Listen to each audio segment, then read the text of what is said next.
Sha-na-na-na-na-na-na-na, sha-na-na-na-na.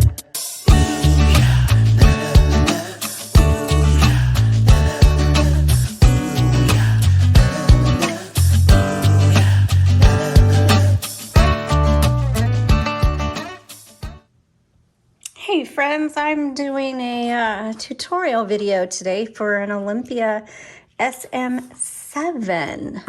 Don't think I've done one of these in a while. Usually when I've done an SM7, it's been the pink or the blue.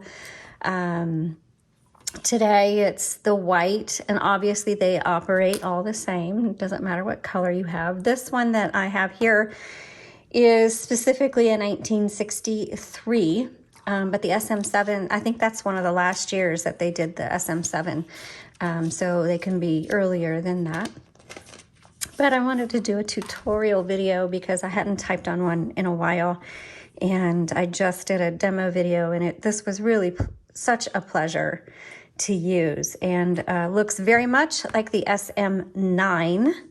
A few little differences. You'll notice it kind of looks different down in here. The SM9 is a little more angled and has a different front-facing plate, but from the side, sometimes you can get the two mixed up.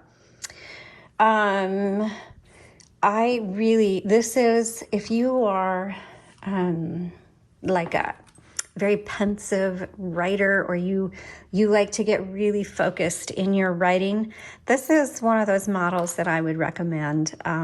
I find that it just really pulls me in as a writer. Now, at the same time, if you've watched many of my videos, you know I have very petite hands, so I can't always use every manual typewriter, and this is one of those. I do struggle. I have to henpeck this particular machine because my fingers aren't long enough and strong enough for this typewriter. So that is definitely something to keep in mind if you have either petite hands, or you're kind of a timid or a light touch person, typer, then this probably isn't going to be the most ideal typewriter model for you. You're going to want to go with something more like a Royal Model O, or a Smith Corona Electric from the late 50s, something like that, which is what I use. I use 58 Smith Corona Electric. It is perfect for me. But if I had bigger hands, I probably would choose one of these as my manual typewriter. Because when I type on it, it really does draw me in. I just want to get in, and I want to just, I want to do some writing. So that's kind of my introduction to the SM7. Let's get into how to use this for those of you who are curious, in case you got one for a gift, or you found one in an attic or at a estate sale. Let's show you around the SM7. And as I mentioned, it does come in the pink and the blue as well. And those are really they're really pretty typewriter if you get the pink or the blue. All right, so we're going to start back here, and on the right side, there's a little button. And if you push that, voila, it's your paper holder. Hopefully it doesn't get cut out. It probably did in the video, but that's your paper holder. Your margins are right here. And I would lift up the typewriter, but I now have the camera is like almost right on top of this. So that's just not going to work. So margins, you just drag back and forth, and in true Olympia fashion, it's super smooth. I love the feel of Olympias. They are like velvet, butter, whatever you want to say. Okay, so to move this is your carriage. To move it, you just press down. Oh, and this one has such a pretty bell. And it should just like glide. And this one doesn't glide as smoothly as some of the other Olympias, but it's still very nice. And you can feel the weight in a good way. It's a very well-made typewriter. This is also the carriage release on the left side. Back here, this is going to be your all tab clear. If you pull it forward, it clears all of your tabs.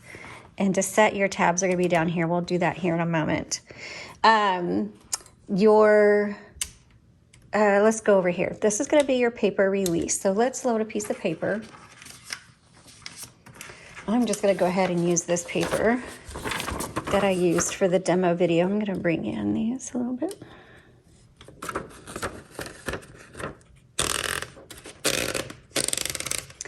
And that loaded perfectly, nice and even. However, if it had been crooked, then there's your paper release. Pull that forward and you just adjust it and then re-engage it. When you turn that handle, that clicking sound is every half of a line.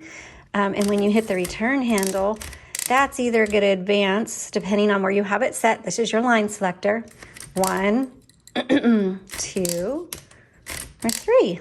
And if you go all the way up to the red dot, it's not going to do anything. It's kind of like a locking mechanism. And speaking of locking, this carriage locks as well. So if you go down here to the left side, you'll see this silver lever.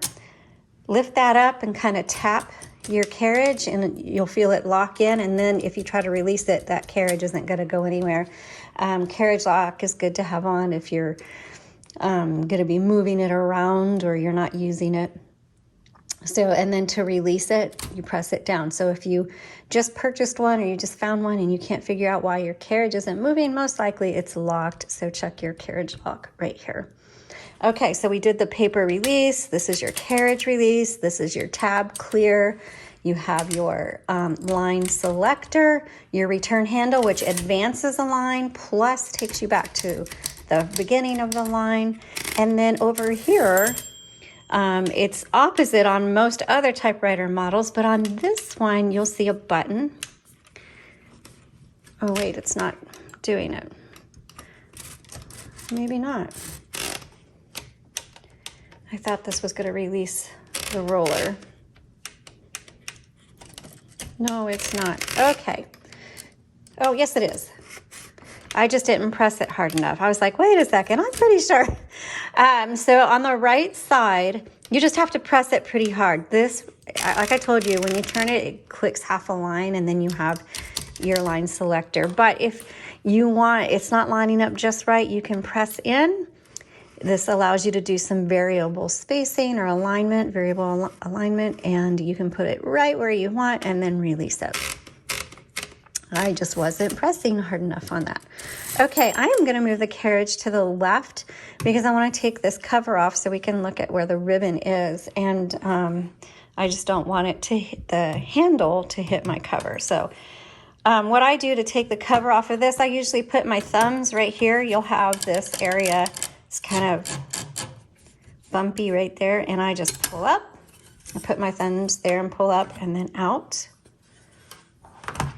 And these looks like these are the original spools on it. You can use a universal ribbon on this typewriter if you do not have the original spools. Now, if you have the original spools and you just want fresh ribbon on it, we do have the option on our website. If you look under ribbons, we have the custom ribbon option. And what you do is you purchase that, send us your spool, we'll roll it for you with fresh ribbon and mail it back. Okay, so super simple on this one. There's 2 arms. Normally on typewriters, you just pull up. When you can't on the Olympia, it's kind of locked in, though this one came right up because that arm isn't working very well. But you can't just pull up on these. There's a little arm that holds them in, and you just pull that back and then pull out your ribbon like that. This one has... Like I said, these are the original spools, and so that was in there. There we go. Put that back on. Now you want to make sure that, okay, when you load your ribbon, that ribbon comes up over the top and around. And I know my arm gets in the way. I'm sorry. I don't know how to do that. That's why we don't show you how to thread ribbon, because all you would see is our arms and hands. You wouldn't see how to thread the ribbon. So the ribbon comes up and around, and then you want to make sure I call this a double barrel. You want to make sure it goes in there, same over here. And then we have a photo of this area, and if you click on the product listing link in the description below, it'll take you to that listing, and whether it's sold or not, you can still access the photos, and then you can bookmark or you can screenshot that photo of this area for reference. And I would just pay attention to how we have it threaded through there. Make sure black is on top, red is on bottom, and again, thread over and around and put your little metal arm thing in there for that. And I've never seen spools like this before. They're kind of annoying. I think we should put our own spools on there, but it is what it is. All right, so that is your spool area. And when you use up all the ribbon and it goes from one side to the other, then you reverse it. It doesn't matter which side you push, but this is how you reverse your ribbon. Okay, so right now it's going this way. And if I change it, it'll go this way. So that is the ribbon. And then that's it. So let me put the cover back on, and you'll notice, can you see it? This little notch here, it's on both sides. This notch is gonna fit a little metal nub sticking out. And then you just snap it down. And when you need to reverse your ribbon, you can just tap it from here. You don't have to take the cover off. So I'm tapping there. All right, so now that we've got our paper in, the ribbon is in properly, you can just type.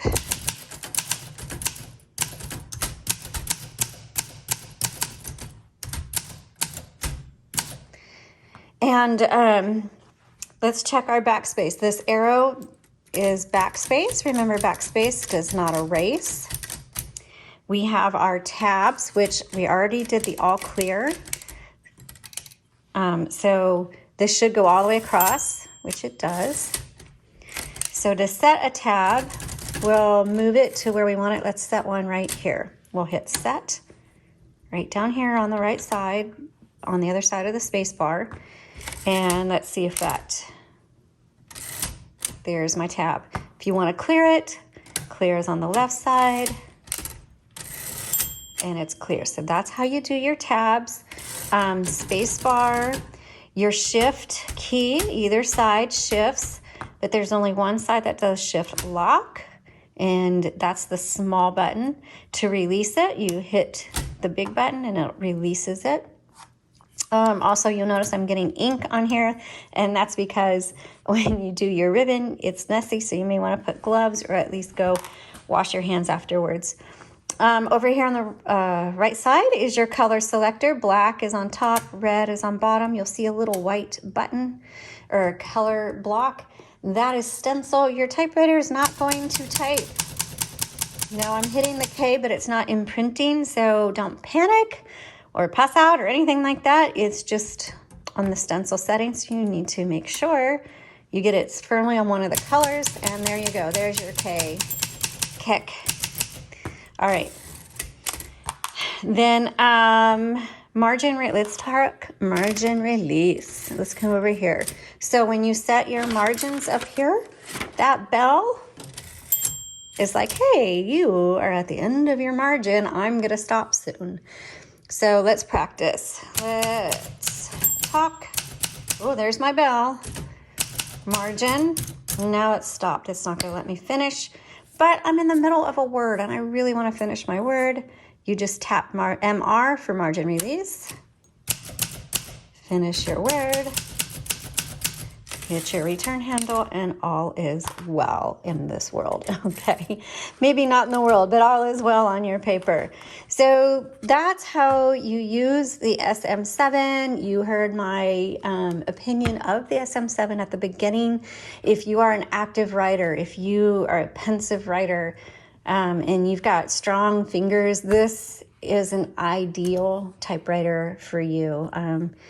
Even if you have to henpeck, I gotta tell you, I love this model of typewriter. It makes me want to type lots and lots and lots of words. So that is my opinion, my assessment of the Olympia SM7 for you. I hope you found this helpful and you enjoyed it.